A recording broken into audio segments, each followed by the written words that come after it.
Editor, Grace Roales. Interviewer, J.E. De La Rosa. Voice-over, Julian Clavel. Videographer, Jolie Rose Clavel.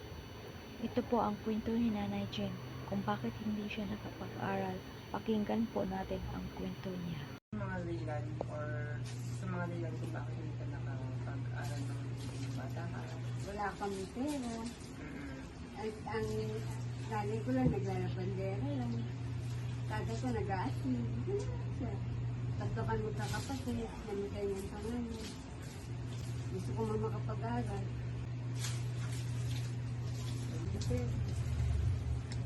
Hindi lang.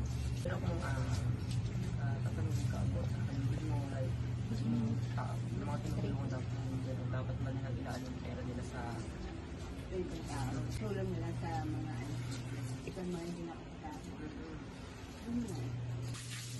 pero kung may chance na makabalik ka sa pag-aaral or ano mo, Pwede pa ba ako tanggapin? ayun, pwede. Pero kung may chance, papayag ka. Oo, ba't hindi?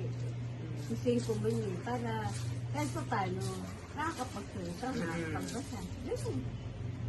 Hindi yung ginagawa kami ng tanga, tapos wala. So ayun nga po ang kwento ni Nanay Jen. Naluluha po siya habang nagkukwento. Kaya daw po hindi sila nakapag-aral dahil sa hirap ng buhay noon at wala rin daw po silang pera para sa kanilang pag-aaral. Ang trabaho daw po ng nanay niya ay labandera. Ang tatay naman daw po niya ay mag-aasin. Pero kung may chance daw po na makapag-aral siya, papasok daw po siya para matutong magbasa at magsulat.